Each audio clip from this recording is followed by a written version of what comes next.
ઊંઘમાં અટપટા ભોગ ભાસે ચેત નર તું ચેતનિયા તદ્રુપ બ્રહ્મ લટકા કરી રહ્યો તમારી પાસે. એટલે આ બધું સપનું છે, એટલે ખોટું છે. રામચંદ્રજી ભગવાન કૃષ્ણને કહે છે કે હે રામ, આ બધી ચિદાકાશ આપણે કેમ વચન કહેવી, અમુક અલગ કે કોક રામ કે ચિદાકાશ બધે વસી રહ્યો છે, પણ કે હે ગુરુ મહારાજ કે બધે કેવી રીતે હું માનું? આ ઝાડમાં કદાચ વધે છે, પક્ષી કદાચ ઉડે છે, માણા કદાચ હાલે ચાલે છે, પશુ હાલે ચાલે છે, એમાં તો ચિદાકાશ બરોબર, પણ કે આ પાડની અંદર કેવી રીતે હશે? યોગ વૈશિષ્ટ મહારાજ કહે છે કે હે રામ, તને હોવાની અણી જેટલું જ નહીં. હા ઠોક 100 મહિના સત્સંગ સાંભળ્યો તો તને હજી આ જઈ નથી શકતા. એમ કોઈ જગ્યા ખાલી નથી. આખું બ્રહ્માકાર રહ્યો નહીં. બ્રહ્માકાર વર્તી જ્યારે આપણી થઈ જાય ધોળની અંદર એક સંત કહે છે, ચડી બ્રહ્મ કુમારી નવયુત રે, સુખ મુખે કયો નવદાય, કામૈયા હરિગુણ શાંત. આવી ખુમારી થઈ જવી પડે. ઓમકારમાંથી જ આખું વિશ્વ સર્જન થયું છે. ઓમ સિવાય બીજું કશું નથી. ભગવાન સિવાય, તમારી સિવાય કોઈ વસ્તુ બીજી છે જ નહીં. આવી જ્યારે વર્તી થઈ જાય તારે સમજણના જીવે બરોબર. બડો ભાગ સત્સંગનો એમ આખા ભગત છે. જીને જીના ભાગનો ઉદય થાય ને એને સત્સંગનો લાભ મળે છે. બધાને મળતો નથી. બધા એ ભ્યા ગુરતી શું થાય, અને આપણે દુખ્યા છે જાય. પણ જ્યાં હાટો આ શરીરનો ખુવારો હાથ મળી જાય, આખી રાત જાય ગયું પાછું સવારે કામ જવું પડે, અને ત્યાંથી આવી વળપા ખરસ થાય. ખોટી પો, ખરસ અને શરીરનો ખુવાર, આ ત્રણેય ખોટું પણ મોટો લાભ આપણા જીવાત્માનો ઉધાર થઈ જાય. મોટામાં મોટું દુઃખ 84નું છે.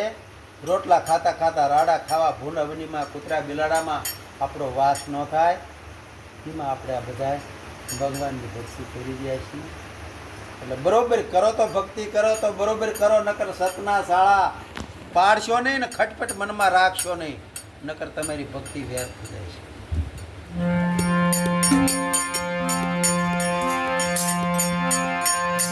જો રે જીવન કાયા રે દેવા, જો રે જીવન કાયા રે દેવા, કાયા જેવા કે આંખે દેખાય ને દેવા, કાયા જેવા કે આંખે દેખાય ને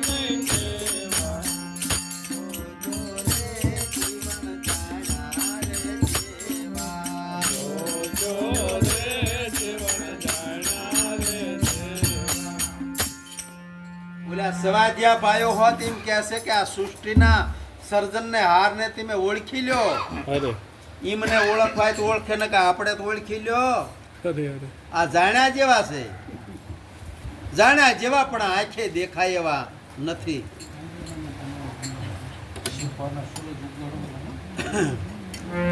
આંખે દેખાય તેને ઈશ્વરનો માનજો, આંખે દેખાય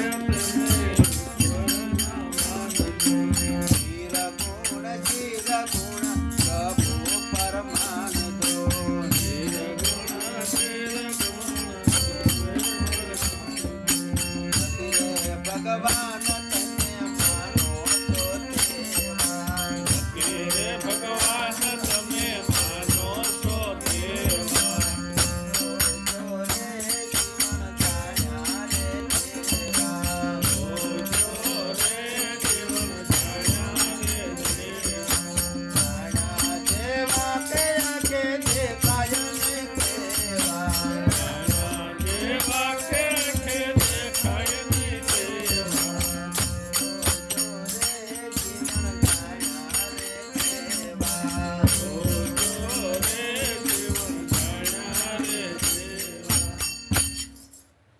કેવા ભગવાન કીધા?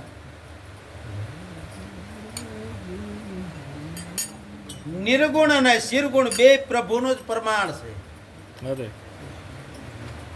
જ્યાં જ્યાં આવું સત પ્રગટ થયું ને એ સગુણ રૂપે ભગવાન જ છે. અને બધાને મળ્યા છે આવી રીતે જ મળ્યા છે. જ્યારે જ્યારે અધર્મ વધી જાય, ભક્તોનું રક્ષણ કરવા માટે યુગે યુગે ભગવાન આયા છે આવું સગુણ સ્વરૂપ લઈને. ભગવાન નિરંજન નિરાકાર છે, પણ જ્યાં જ્યાં પછી આવું અધર્મ વધી જાય ને પછી આવું સગુણ રૂપ લઈને આવે છે. જ્યાં જ્યાં સત પ્રગટ થયું હોય આ સગુણ રૂપે ભગવાન જ છે. સદગુરુ આપણા જે રહ્યા ને એ સગુણ રૂપે આપણા માટે આપણા ભગવાન જ છે. એ તો ભગવાન ગોતે જે છે મળવાનો નથી, કોઈને મળ્યો નથી ને મળવાનો નથી. આવી રીતે જ બધાને ભગવાન મળ્યા છે.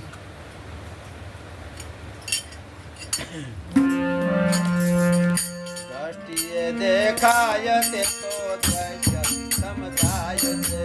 દ્રષ્ટિએ દેખાય તે તો દ્રશ્ય સમજાય છે. દેખાય સવારયાના સાથી કહેવાય છે. દ્રષ્ટાય સવારયાના સાક્ષી કહેવાય છે. પૂરેપૂરો વિચાર કરો પૂરો લાભ લેવા. પૂરેપૂરો વિચાર કરો પૂરો લાભ લેવા.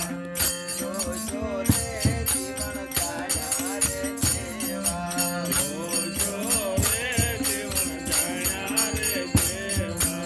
જાણ્યા જેવા પેલા કે કાંઈ નહીં જેવા. જાણ્યા જેવા કે દેખાય નહીં તેવા. જોજો રે જીવન જાણ્યા રે જેવા. જોજો રે જીવન જાણ્યા રે જેવા. આ દ્રષ્ટિ ક્યારે આપે?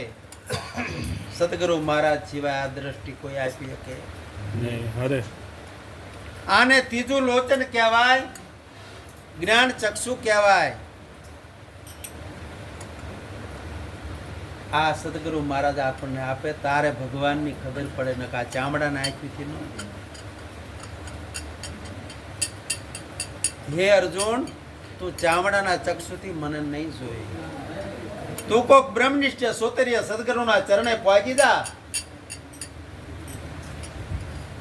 તારે તને દિવ્ય દ્રષ્ટિ આપશે ને તારે તું મને ઓળખી. ને ભગવાન તો પાયે જ ઊભા હતા, પણ તોય એ ભગવાનની પારખ નથી થતી. સદગુરુના ચરણે જે સિવાય આવી દ્રષ્ટિ આપણને મળતી નથી. અને આપણને આવી દ્રષ્ટિ સદગુરુ મહારાજે આપી છે. તો બરોબર આપણે ભગવાન જોઈએ ને વળપાસા ભૂલી જવાના, વળપાસી એની નિંદા કરવાની ને ખટપટ કરવાની. આ જાણતા છતાં તો આ જ નુગરા કહેવાય, બીજા ક્યાં નુગરા? ઓલા એમને નથી ખબર, પણ તમને તો બધી ખબર પડે છે. બધાની અંદર ભગવાન દેખાય તો બરોબર કહેવાય. પથ્થરના પરમેશ્વર ઉઠી આ વાત છે. પથ્થરના પરમેશ્વર જૂઠી આ વાત છે. રગડે તાજ નામ ચેતનય જાજી. જણે સાસરા ચેતનય જાજી. વેદવાદી શું જાણે ભગવાન છે કેવા. અભેદવાદી તો જાણે ભગવાન છે કેવા. જોજો રે જીવન જાણ્યા રે જેવા. જોજો રે જાણ્યા જેવા કે દેખાય નહીં જાણ્યા જેવા કે દેખાય નહીં તેવા.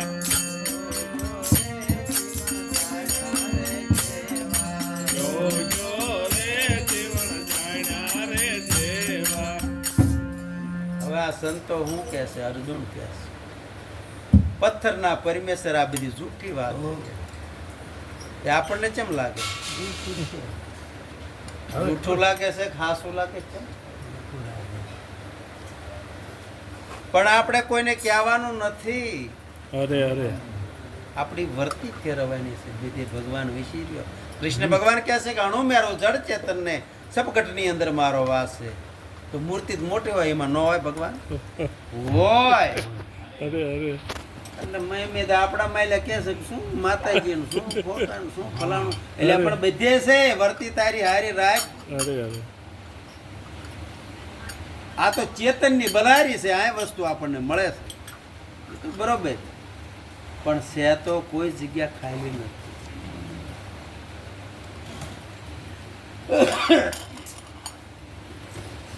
જડ જગત ને આ ભગત નો વળગે, જગતને આ ભગતના વળગે, ચાહે બ્રહ્માંડ તો ચોફેર સળગે, ચાહે બ્રહ્માંડ તો ચોપડ સળગે. કહે કે કરજો સંતોની સેવા, અર્જુન કહે છે કરલો સંતોની સેવા. જોજો રે જીવન જાણ્યા રે જેવા. જોજો રે જીવન જાણ્યા રે જેવા. આ જળ જગતની અંદર આખું જગત વળગી રહ્યું છે. ચાહે બ્રહ્માંડ તો ચોફેર સળગે છે, પણ એમને દ્રષ્ટિ નથી મળી એટલે ભગવાનને ગોતવા બધા દોડી ગયા છે. અરે અરે પણ એમ ભગવાન મળે એવા નથી. અર્જુન તેમાં કહે છે કે જો તમારે ભગવાનને મેળવાય તો કોઈક સંતનું શરણું લઈ લો, સંતના ચરણે પહોંચી જાવ તો મળશે.